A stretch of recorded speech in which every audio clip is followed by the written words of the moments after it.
Behind the trees. तो दोस्तों, अच्छी बात यह है कि ये एक इंडियन मूवी है जिसे कि विक्रम जयकुमार ने डायरेक्ट किया है। वैसे तो मैं बॉलीवुड हॉरर मूवीज को एक्सप्लेन नहीं करता, जिसके कई सारे रीजंस हैं, लेकिन ये मूवी बॉलीवुड ट्रेडिशन से हटकर एक out of the box movie है, जो कि मेरे हिसाब से काफी अच्छी मूवी है। तो ज्यादा टाइम वेस्ट नहीं करेंगे और चलेंगे सीधा वीडियो की तरफ।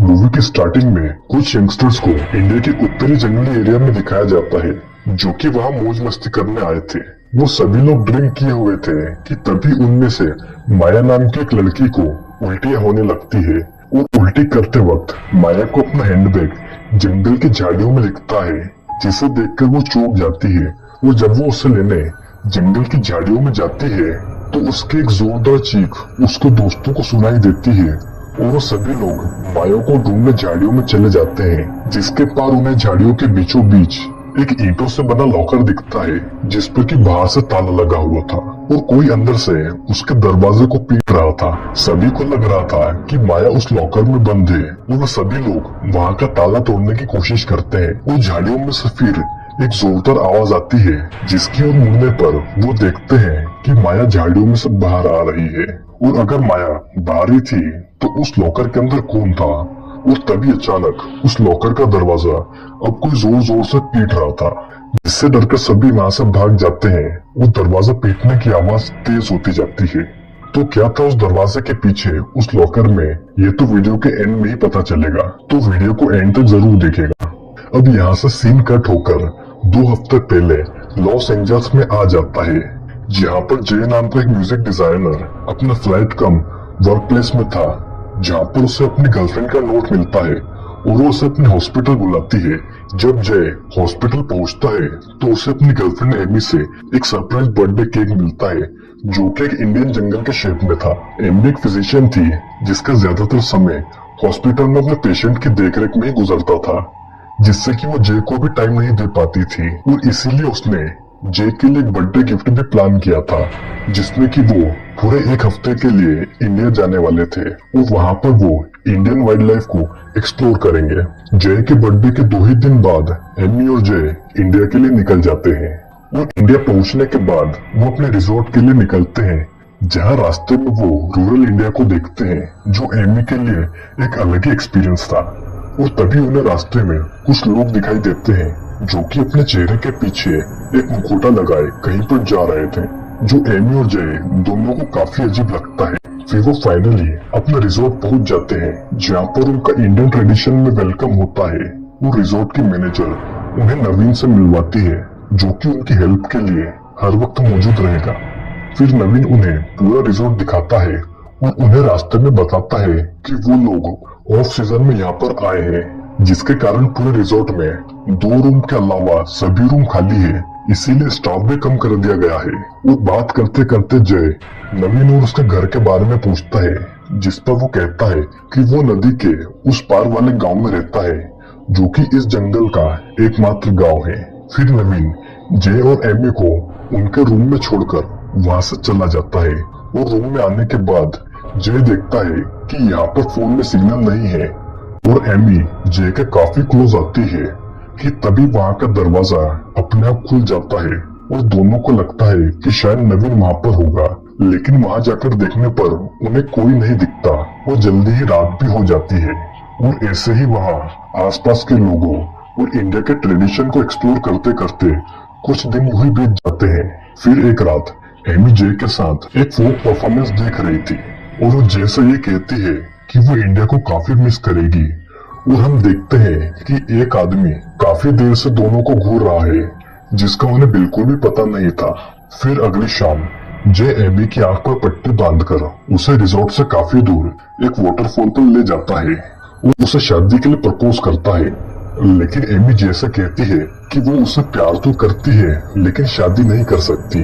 क्योंकि उसे अपना करियर बनाना है। और वही बात करते करते काफी अंधेरा हो जाता है और जब वे वापस रिजॉर्ट की तरफ जाते हैं तो उन्हें पता चलता है कि वो रास्ता भटक गए हैं। वो दोनों रास्ता ढूंढते ढूंढते एक ऐसी जगह पहुंच जाते हैं जहाँ का नजारा काफी डरावना था। गांव के कुछ लोग एक घेरा बनाकर खड़े थे वो वहाँ तंत्र मंत्र करने वाला एक बाबा एक छोटी लड़की पर झाड़ फूक कर रहा है, जिसे जे और एमी दूर से खड़े खड़े देख रहे थे। फिर वो बाबा उस लड़की के मुंह पर कपड़ा डालता है। वो गांव वाले उसे जंगल में ले जाते हैं, उसी जगह जहाँ पर वो छोटा सा लॉकर बना हुआ था। और ये सारी घटना एमी और जे दूर से ही देख रहे थे। एमी जे से कहती है कि एक छोटी बच्ची के साथ ये लोग ऐसा कैसे कर सकते हैं,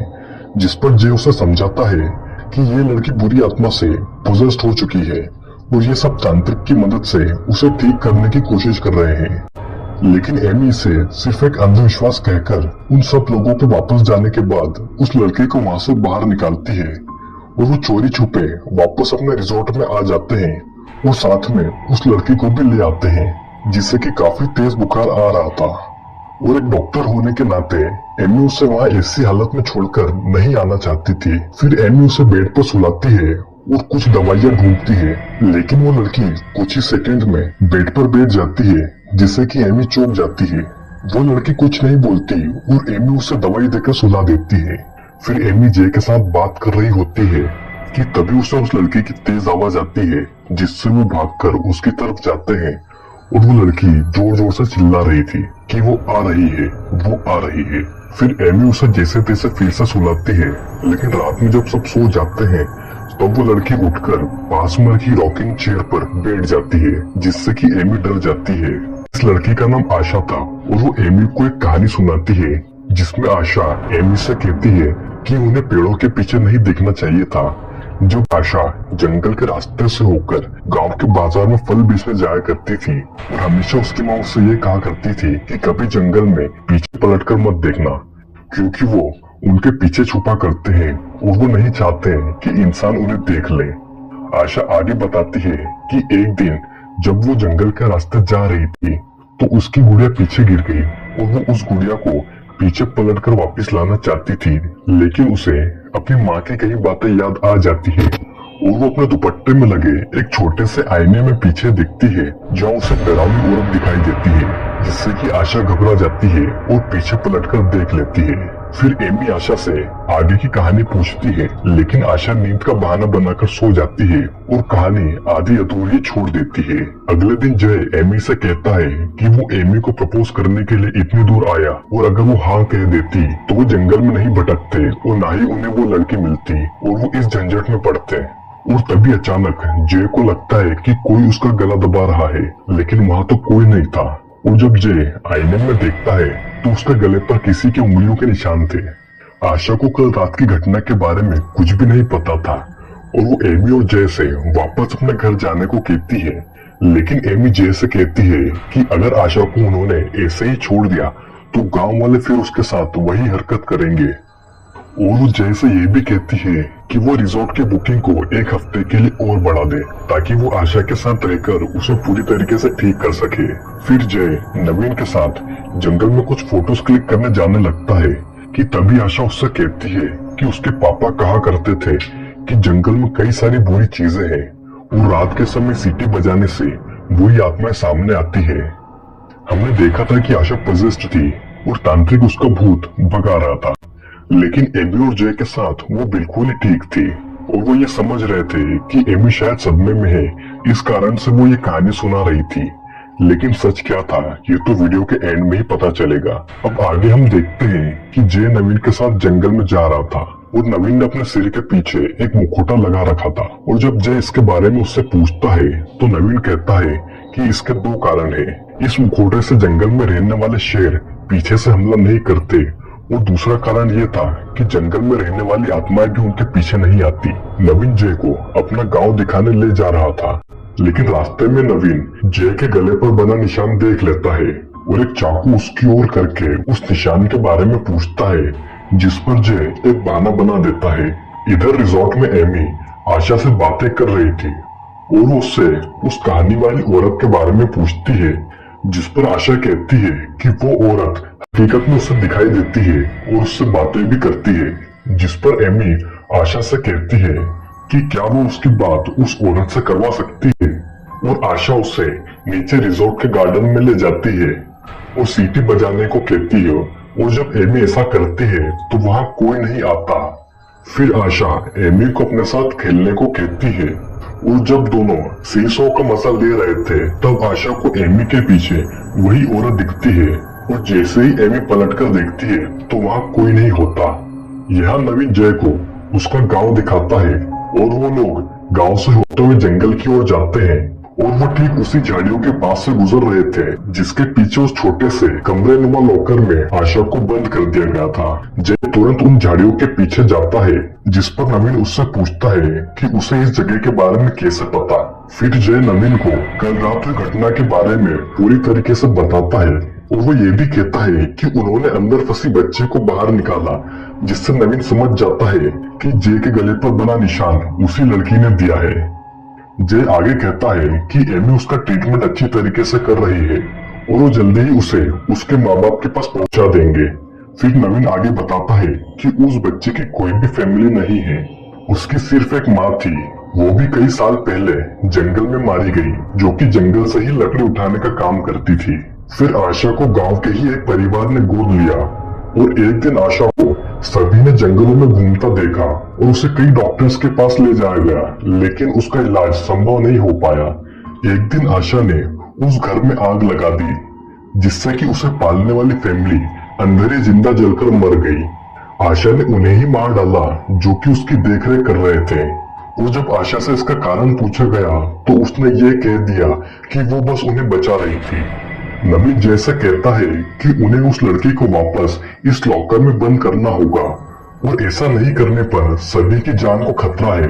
लेकिन जय उससे कहता है कि वो ऐसा नहीं कर सकता और नवीन उसके पेट में छुरा घोंप देता है।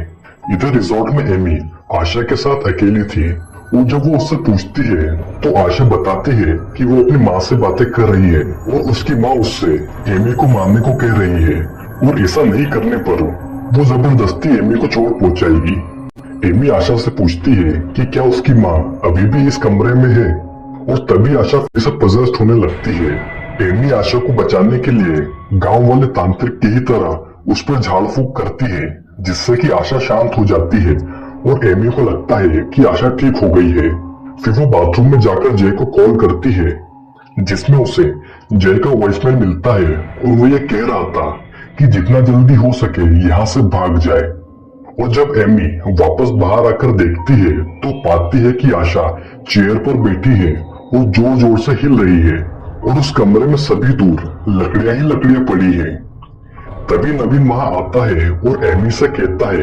कि उन्हें इस लड़की को हॉस्पिटल ले जाना होगा और नवीन आशा और एमी को वैन में बिठाकर जंगलों में ले जाता है। एमी नवीन से जय के बारे में पूछती है, जिस पर नवीन एमी से कहता है कि अगर वो जय को जिंदा देखना चाहती है तो इस लड़की को वापस लॉकर में बंद करने में उसकी मदद करे। और जब नवीन आशा को बाहर लाता है तो एमी वैन को अंदर से लॉक कर लेती है और बाहर आशा के घुंघरूओं की आवाज आती है और वो देखती है कि आशा नवीन को खींचकर झाड़ियों में ले जा रही है। और फिर आशा वापस वैन की तरफ आती है और एमी वहां से भागकर झाड़ियों में चली जाती है और खुद की जान बचाने के लिए उस लॉकर में खुद को बंद कर लेती है, जिसके बाद आशा वहां से चली जाती है। हम देखते हैं कि जय हॉस्पिटल में था और एमी काफी दिनों से गायब थी। तभी एक रात कुछ फ्रेंड्स जंगल में घूमने जाते हैं और उन्हें वो लॉकर दिखता है जिसमें अंदर से दरवाजा पीटने की आवाजें आ रही थी और सभी वहां से भाग जाते हैं और मूवी यहीं पर खत्म हो जाती है। तो दोस्तों, वैसे तो मूवी ज्यादा डरावनी नहीं है, लेकिन ये मूवी काफी इंटरेस्टिंग माहौल क्रिएट करती है